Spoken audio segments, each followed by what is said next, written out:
Well, good afternoon, um, and welcome to day 11 of our book reading.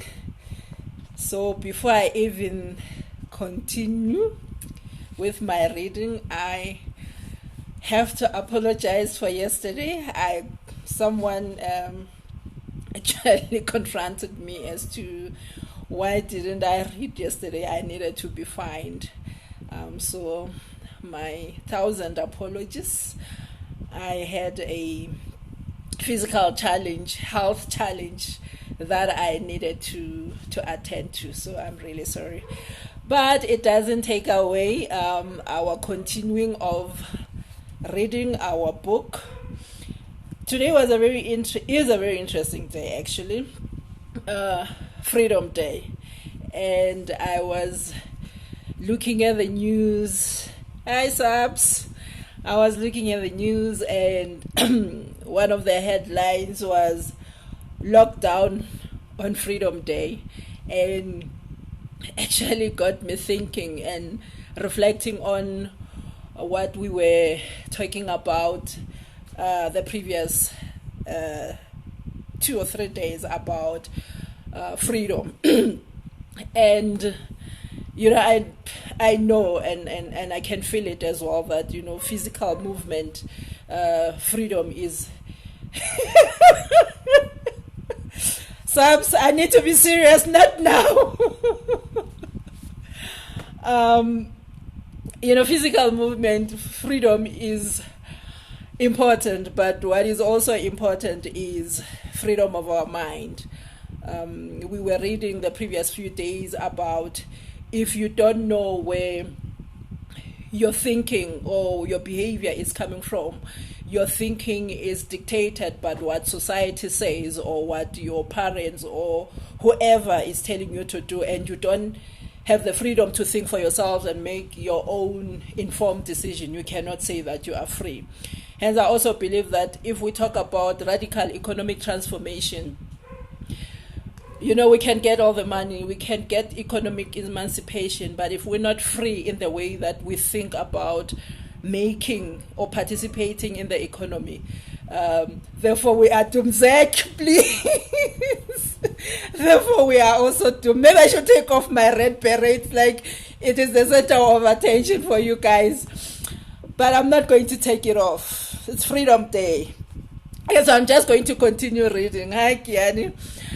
Today we're reading on respecting each other, and it reads as follows. It is common to hear people say, "I don't respect him or her. She or he doesn't deserve my respect." As indicated in my previous experiences above, in most cases, we get stuck on people's behaviors and forget about the pure love we are supposed to show to everyone. We confuse a person's behavior with who they are. We believe that respect is earned instead of given. Hi, champ. A friend of mine once challenged me with this quote. The author is unknown.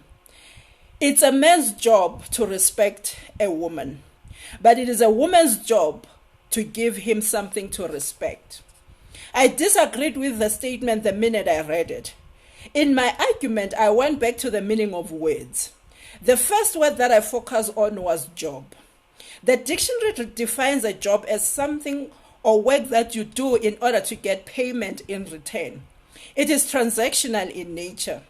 Respect is defined as a feeling or deep admiration for someone or something elicited by their abilities, qualities, or achievements. This definition implies that respect is given to people on condition they have something you admire, such as status, achievements, qualities, or attributes. Accordingly, people are supposed to earn our respect. However, if we go to the origin of the word from Latin, spectere, meaning to look, and re means again. Respect means to look again. When we find nothing to admire at first glance, or second or third, we must look again and again and again until we find it. In essence, we should not be judging and respecting people based on those above mentioned conditions, but we should be looking deeper into their being. This is not to say that people's behavior is not critical in respect. However, we should also learn to differentiate or separate a person's behavior from who they are. For instance, when someone makes a decision that is not thought through, we say they have made a stupid decision. They are not stupid. We should respect the authentic self that God has created, and not all the other material or airy-fairy stuff that we usually focus on. This requires us to shift our mindset with regard to how we look at people. Most importantly, who has created them? In retrospect, maybe the right word to use is reverence, which means deep respect and admiration for something or someone. If we call ourselves believers and know that all of us have been created by God in His image, we will respect or revere people not for what they do, but merely because they are human beings who have been created by God. What God has created and its purpose remains the same. It does not change no matter what the person does. This is also evident in all the stories we read about in the Bible. Most of the people who God used, such as David, Peter, Jacob, and others, were not perfect.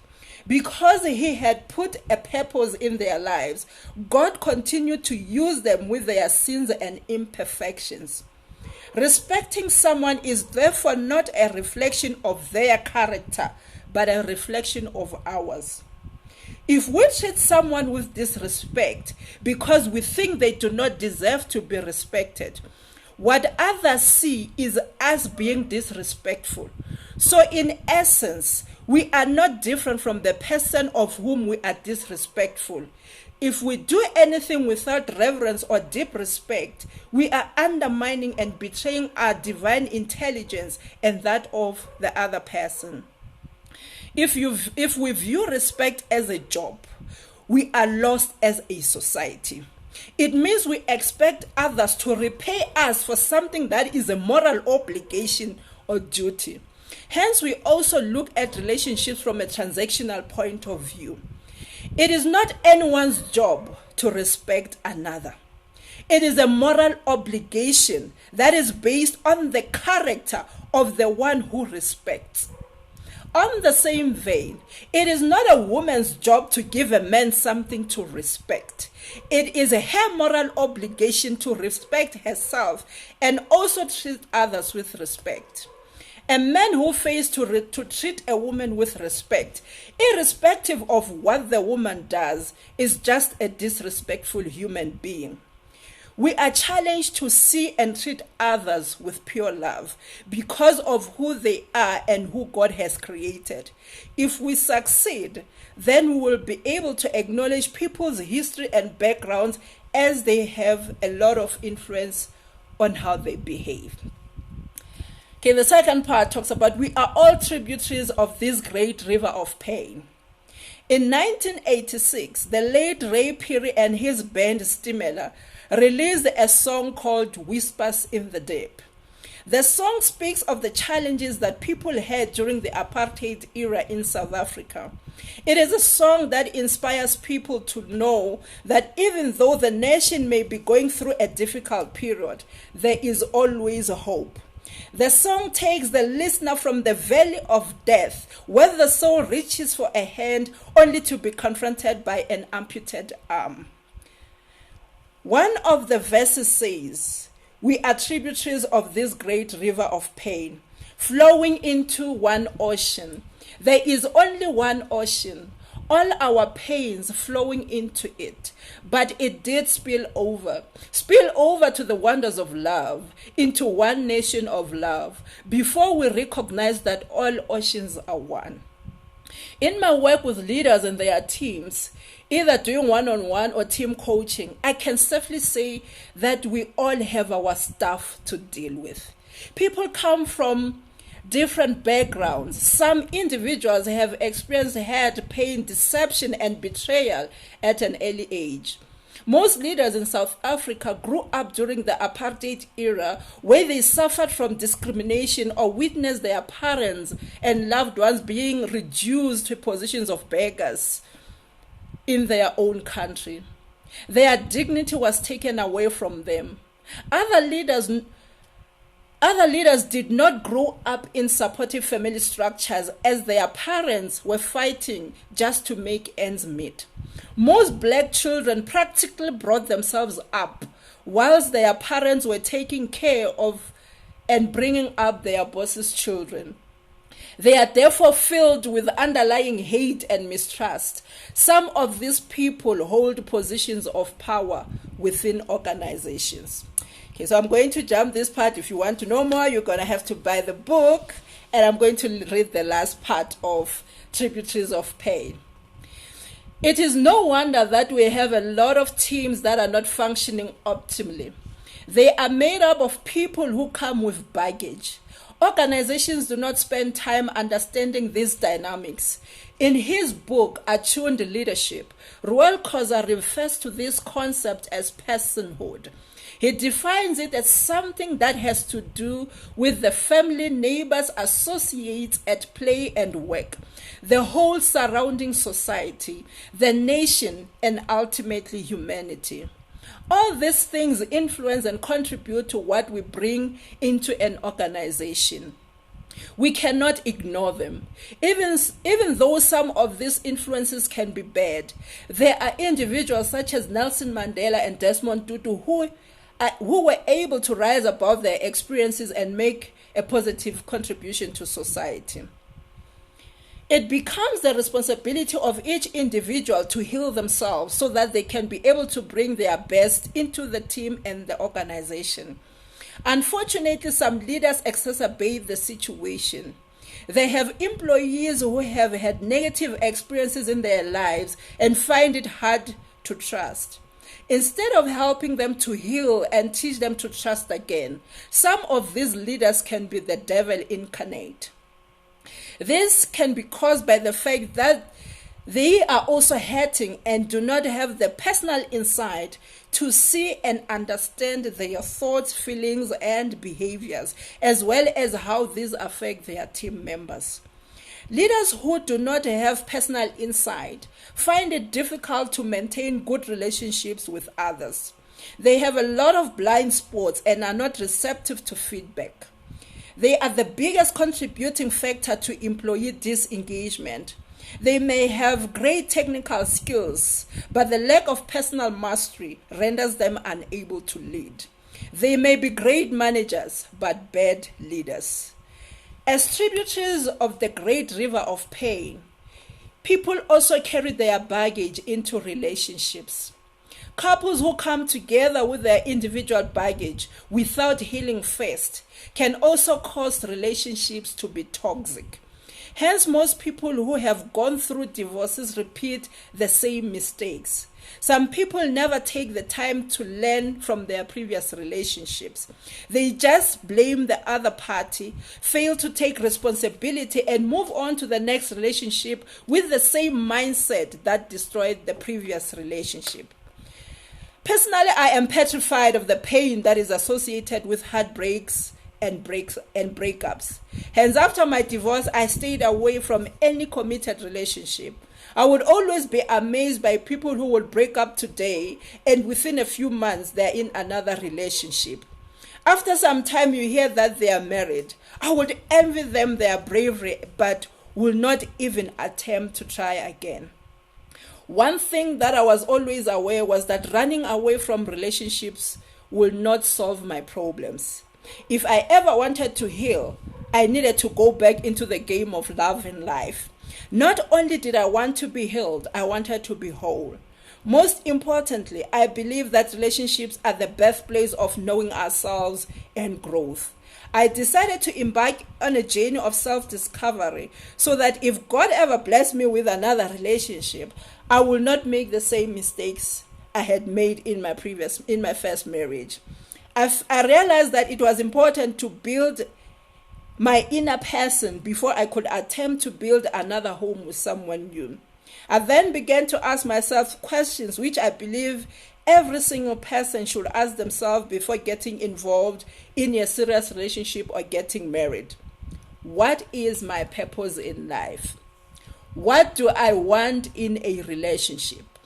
What kind of man or woman do I want in my life?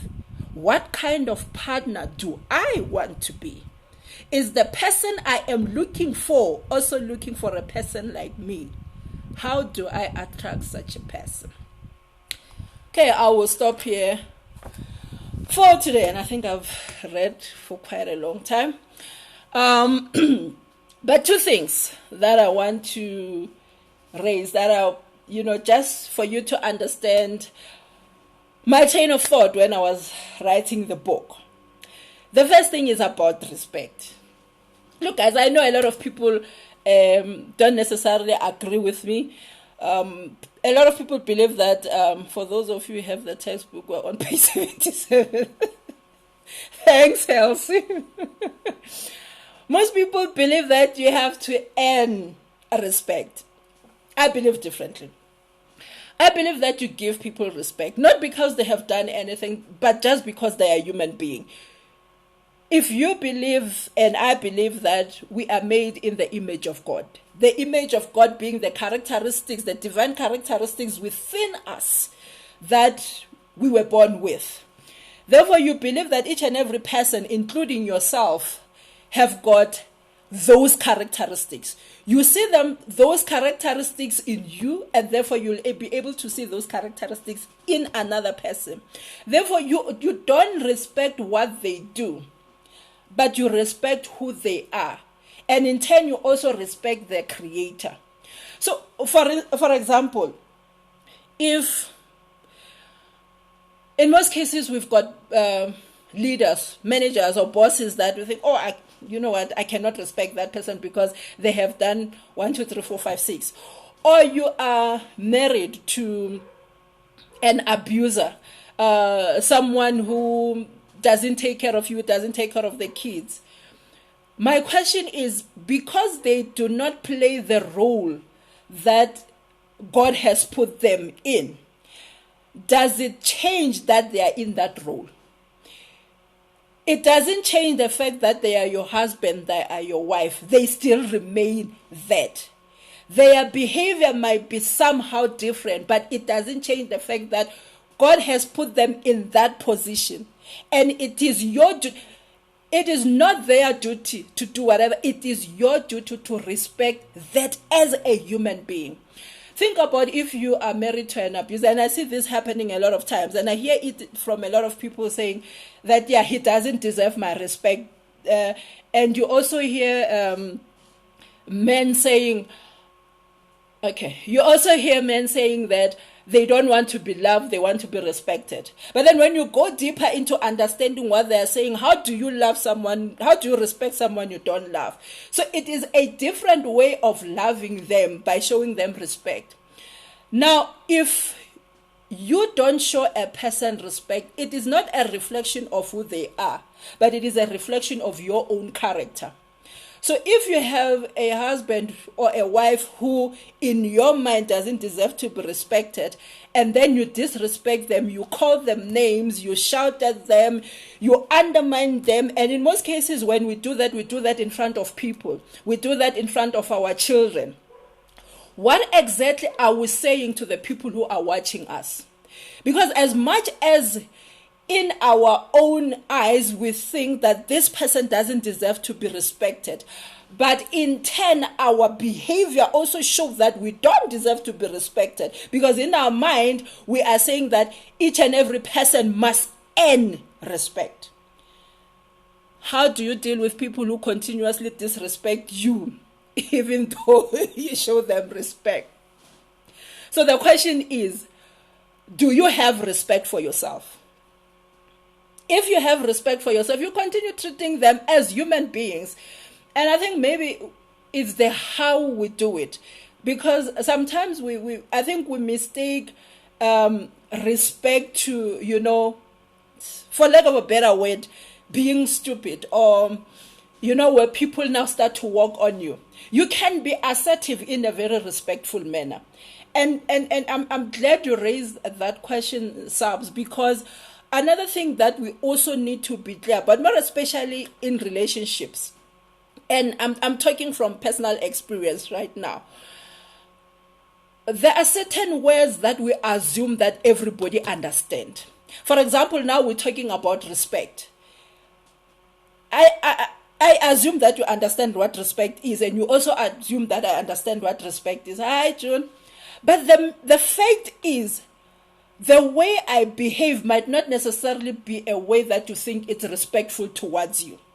I know sometimes I can get into a lot of details, a lot of philosophical discussions, and people will be like, but why do you bother yourself explaining such things? Because I truly believe that if there are certain behaviors that in my mind I'm thinking I am respecting you, but because of where you're coming from, because of your mindset, because of your background, whatever makes you the person who that Royal Khoza is talking about, in your mind you say Tamani is disrespectful, but in my mind I'm thinking, but I'm respecting you.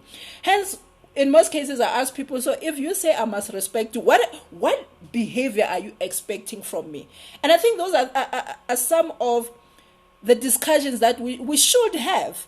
If I look at my own personal experience, my ex-husband and I come from two different backgrounds and family setup. There were certain things that I used to do, and in my mind I thought I'm respecting him, but he will come back and say, Taman, you are so very disrespectful. And I'll be so confused, like, but what are you talking about? That to me is respect, but in his eyes and in his mind, it was not respect. So we need to be able to sit together and define for ourselves what is the behavior that you want to see in order for me to be certain that I am respecting you, and for you to be able to say, yes, Tamani is respectful. It's common sense, eh? But we all know common sense is anything but common sense. That's the first part. The second part that I want to talk about, that Stimela song, we all trip trees of this great river of pain. You remember the song? Well, if you are younger, you probably won't remember it. But that song for me, when they talk about, each and every person, during that era, there was so much agony, so much pain. We all come with this pain together. We've experienced it differently. Sometimes we've experienced it the same way. And then we get into relationships, we get into organizations. And basically for me, what it's saying is that all of us have got our own baggage. We've got things that we have carried. Our families have taught us this. Our cultures have taught us this. Because some of us, we are educated, education, books, philosophy, all those things have taught us this. And then you come into a relationship. I sometimes hear people saying, I am broken. And you come into a relationship with your brokenness. You have not yet healed. And then you come and you make this ocean together, where there should be peace, where you should be creating something that is joyous, something that is peaceful, something that will create, where you're going to bring up your kids. And because you haven't healed, hi Tembi, because you haven't healed from this baggage that you're carrying, and therefore you bring it into a relationship. Have you ever been in a conversation with someone? It's a serious conversation, and you're trying to resolve a conflict, and then the person says, yeah, because you always do this. And you're like, always? When did I ever do it again except from... And then as you continue to explore, you realize that, no, this person is not talking about you. They're actually talking about their past experiences, and now they are bringing you into the fold. You don't even know, why am I in this discussion? We only had this small thing, you and I, to discuss, but then why all of a sudden is it a big thing? And then afterwards you realize that there's a lot of pain here. There's a lot of baggage that this person is dealing with that they haven't healed from. So we need to understand when we come together with people that not only are you dealing with this person that you are looking at, but you are dealing with a whole lot of things that they are carrying. And you need to be mature enough to be able to separate. Now, this is the current situation that we're dealing with. And be able to say, actually, I was not part of that dance. And I'm not going to get involved in that dance. And as much as you look at another person, you also need to look at yourself. Because you also have your own baggage. So, those are the two things that I wanted to talk about. Respect. You respect subs even when they continue to disrespect you, because it is not about their character, it is about your character. Okay, if respect is a behavior, then I'll still believe that one need to end it. Point taken. If I take you back to what I said earlier on, is we need to differentiate between a person and their behavior. My behavior is my behavior. I am who I am. And I gave you an example of if you make an ill-informed decision, and for lack of a better word, we said you've made a stupid decision. It is a stupid decision. It doesn't mean that you are stupid.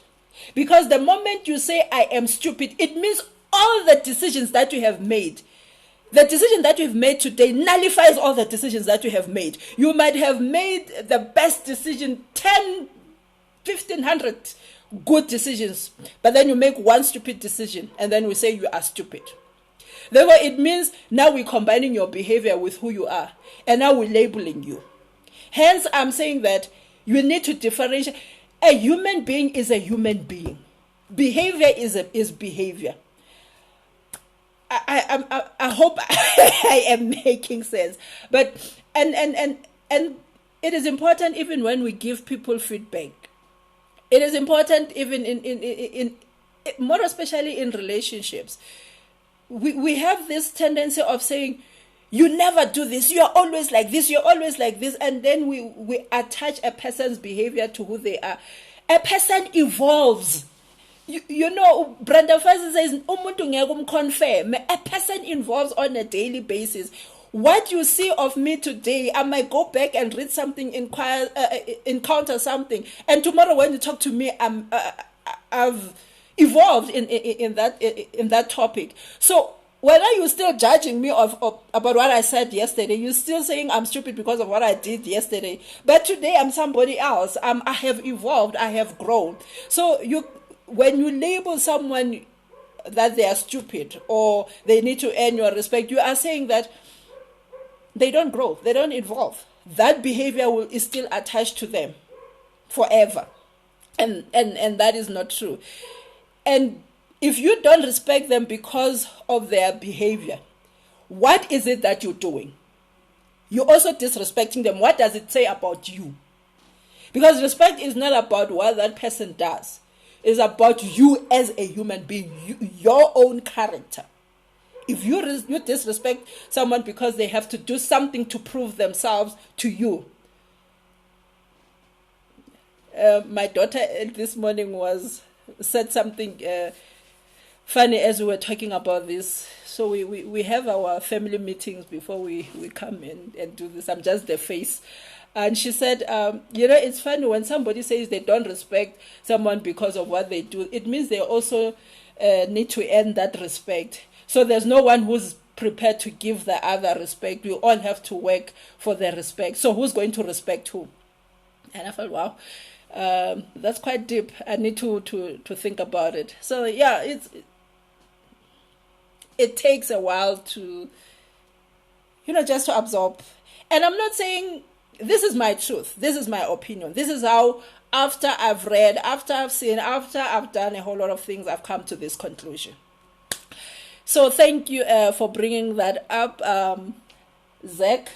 I know you and I will still have this conversation. I know this is not done.